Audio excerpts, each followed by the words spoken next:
Continuamos en el caminar de la palabra de Dios y especialmente esta semana que el sacerdote pues el domingo 22 hacía mención a que ese domingo se recordaba justamente, se celebraba, el Papa Francisco lo había pedido así, la palabra de Dios, la Biblia, todo lo que en ella está contenida, y lo importante es hacer un ejercicio de lectura diaria, así sea un poquito, un capítulo.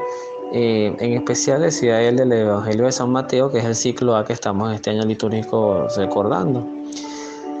Pero bueno, y además de ello, pues seguimos con el profeta Ezequiel. También es un libro extenso, un libro que tiene mucho contenido.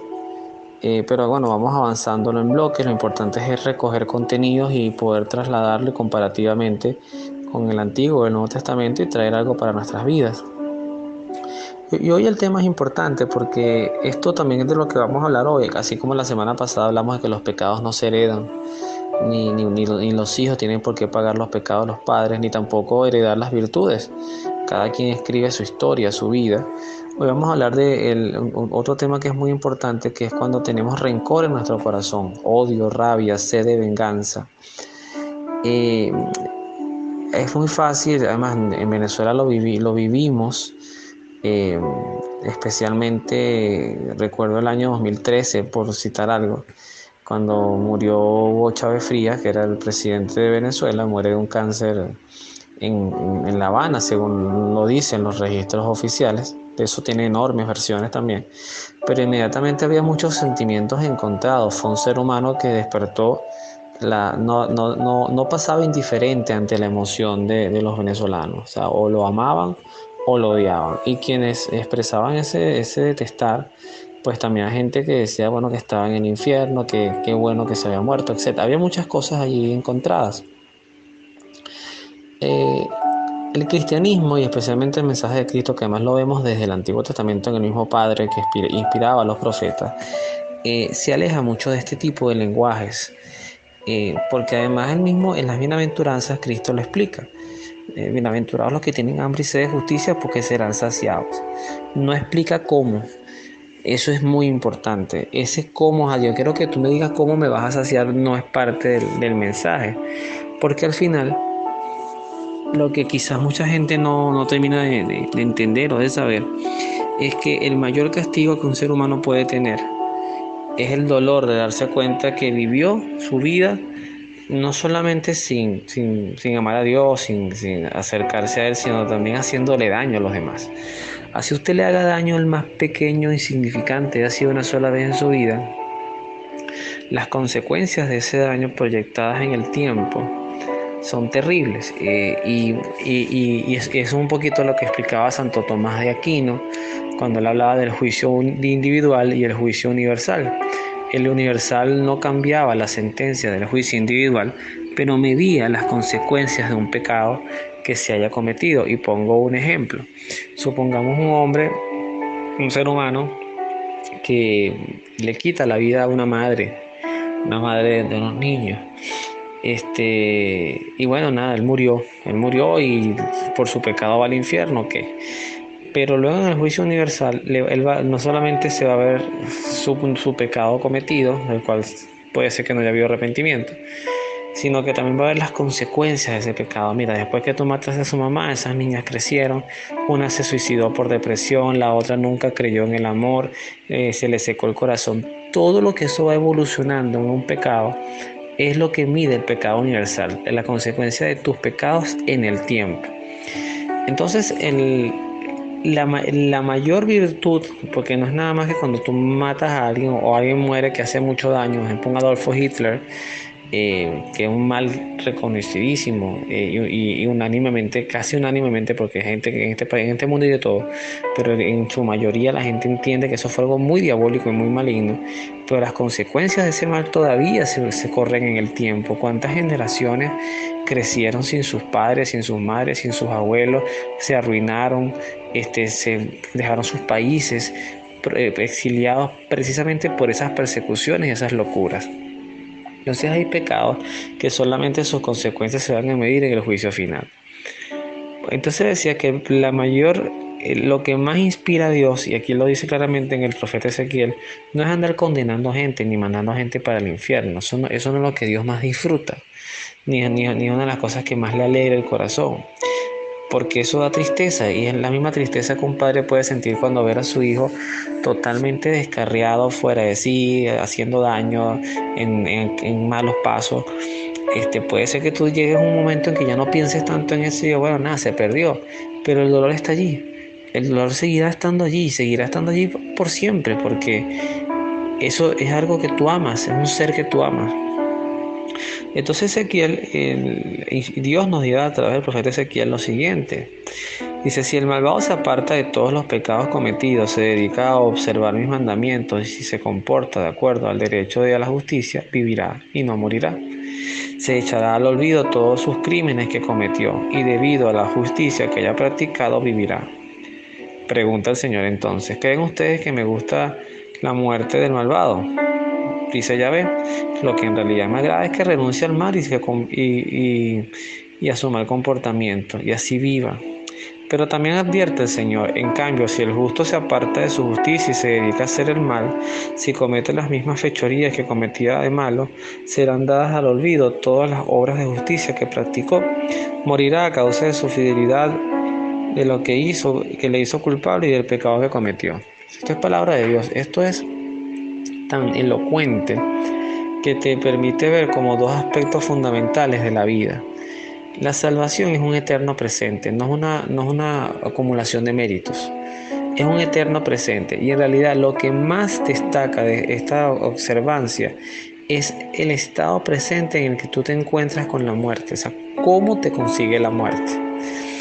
Es peligroso, y yo lo he escuchado también, las personas que a veces pueden sentir que por 10, 20, 30 años todos los servían a la iglesia, hacían el bien, y de repente ya se cansaron, entraron a los 50, a los 60 años y ya basta, o sea, ahora sí voy a disfrutar mis reales, ya estoy viudo, estoy viuda, voy a tener todas las mujeres que no tuve, y empiezan a vivir una vida totalmente desordenada hacia el final. O por poner otro ejemplo, yo he visto personas muy mayores que, por ejemplo, eran cristianos católicos fervorosos y después se convirtieron en santeros o se fueron al protestantismo, o se metieron al ateísmo al final de sus vidas. Pero toda su vida fueron cristianos y fueron gente buena.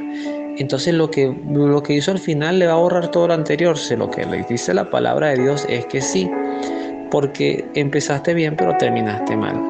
Por eso es que Jesús siempre hacía mención a la bondad de la conversión, y como por ejemplo ejemplos como el de Zaqueo, ejemplos como el soldado romano, el centurión, o el buen ladrón que estaba en la cárcel, en la cruz con él, que era un delincuente, sin duda era un delincuente, posiblemente hasta un asesino, y cómo ese hombre en su presente final, abogando la conversión y el perdón, se salvó. Es interesante preguntarnos cómo nos encontrará la muerte, y por eso es que Cristo decía constantemente: estén prevenidos, vivan siempre con las lámparas encendidas, o sean como las novias insensatas, aquellas que no fueron precavidas con el aceite y no guardaron aceite para los momentos de mayor oscuridad, y llegó el novio, las encontró sin lámpara, sin luz, y al final no pudieron entrar. También decía: estén alertas, como que está esperando un ladrón, que está esperando un ladrón que entre a su casa. Si la persona está cuidando su casa y sabe que el ladrón va a entrar, pues si está vigilante, el ladrón no va a llegar. Entonces de esto se trata. Y es aquí donde vienen los comparativos. No somos superiores a nadie. Nosotros no somos superiores a los judíos, a los paganos, a los musulmanes. No somos superiores. Tenemos un regalo revelado muy hermoso, eso sí, el regalo de Dios. Eso no se puede decir o se tiene que decir sin titubeo. Pero no somos superiores a nadie. La superioridad, que además nunca la aboga el practicante, no viene por creer que estamos en la mejor fe, o porque andamos con una tarjeta mostrando todas las cosas maravillosas que hacemos, sino que viene precisamente de la humildad y el de reconocernos pecadores. Por eso que en la lectura que vamos a unir es la del Evangelio de San Lucas, de este caso, porque hubo un momento en el capítulo 13 de San Lucas, además el título es La higuera que no da fruto, pero antes de eso dice que se le acercaron a Jesús unos que le contaron una historia de que había ocurrido una matanza de unos galileos. Pilato los había hecho matar en el templo, mezclando su sangre con la sangre de los sacrificios. Es decir, ellos decían que habían muerto justos con pecadores, era lo que querían decirle a Jesús. Y Jesús entonces les pregunta, ¿creen ustedes que esos galileos eran más pecadores que los demás porque corrieron con semejante suerte? Pues yo les digo que no. Y si ustedes no renuncian a sus caminos, perecerán del mismo modo. Y aquellas 18 personas que quedaron aplastadas cuando la torre de Siloé se derrumbó, ¿creen ustedes que eran más culpables que los habitantes de Jerusalén? Pues les aseguro que no. Si ustedes no renuncian a sus caminos, todos perecerán del mismo modo. ¿Y qué nos quiere decir el Señor con esto en su palabra, que es palabra del Señor? Que una de las cosas más importantes es que todo el que muere en pecado muere en desgracia. O sea, no es la forma en que mueres, es que mueres en desgracia. Es trágico. Fíjense ustedes, otro ejemplo que me viene ahorita a la mente es el mismo Judas Iscariote. Judas Iscariote fue un hombre que caminaba con Jesús, y aunque los propios evangelistas, Juan, por ejemplo, lo define desde siempre como un ladrón, un mentiroso y un ladrón, fue un hombre que caminó con Jesús. ¿Bajo qué pretexto? Aparentemente se robaba la bolsa del grupo, estaba y no estaba. Eso lo hay en todos lados, hasta en las familias, hasta en las mejores familias, como dicen. Pero el momento en que Judas, además, no le alcanza la muerte, él la busca, es un momento donde él estaba muy arrepentido en teoría, o sea, estaba muy dolido, pero su traición fue terrible. O sea, Judas, la mayor traición que se hizo fue a sí mismo.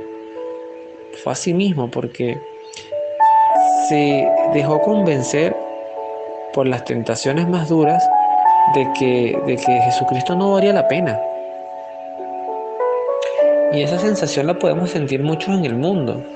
Dios no vale la pena porque ya no lo veo, porque ya el tiempo, pues pareciera que cada año que pasa, cada década, cada siglo inclusive, pareciera que se va perdiendo el verdadero mensaje de Cristo, no su nombre. Todavía no hemos llegado a ese punto. Hay algunos vestigios de que eso va a ocurrir, pero se va perdiendo su mensaje original y se va transformando en algo que no lo representa. Eso es lo que a mí me hace pensar, solamente ese argumento, que la segunda venida de Jesús no va a ser, va a ser cuando tenga que ser. Muchos sacerdotes dicen que no la ven tan cerca, pero en realidad no sabemos. Puede ser mañana, puede ser esta noche, puede ser mañana, pero debería ser antes de que ocurra eso. Debería ser antes de que ya no haya memoria de Cristo. Eso, y mientras todavía siga habiendo personas, un hogar que habla una Biblia, que asiste a una misa, yo calculo, si nosotros sumamos unos 30, 50 años, vean, yo siempre hago este ejercicio, vean las personas que asisten a misa en sus parroquias, en sus iglesias, en 30 o en 50 años ya no van a estar vivas esas personas, porque en su mayoría son personas de 60, 70 u 80 años. En 30 o 50 años ya no van a estar vivas. ¿Y quiénes van a ocupar esos bancos vacíos? No lo sé. Jóvenes casi no se ven muy pocos, y los que a veces van son los que cantan. Entonces hay si yo no voy a hacer algo en la misa, no voy. Eso es preocupante, eso sí es muy preocupante. Sacerdotes sí se ven algunos jóvenes por ahí, por lo menos los redentoristas de mi parroquia son bastante jóvenes, en su mayoría pueden estar entre los 40 y 50, 55 años, todavía son hombres jóvenes, pero todas las congregaciones en su mayoría están envejecidas, hay crisis vocacionales, hay mucho que evaluar aquí. Entonces, la reflexión es no alegrarse, aunque el tema esté como en afirmativo en la publicidad, es no alegrarse del mal de los pecadores, porque Dios no se alegra de castigar ni de que la gente se condene. Dios eso también lo sufre, lo lamenta, porque lo que Él quiere es que haya conversión. Por eso Jesús dirá, y con esto termino, hay más alegría en el cielo por un pecador que se convierte que por 99 justos. Eso habla importante de lo que es el amor gigante de este Dios único, verdadero y eterno. Que Dios los bendiga, nos vemos en la oración.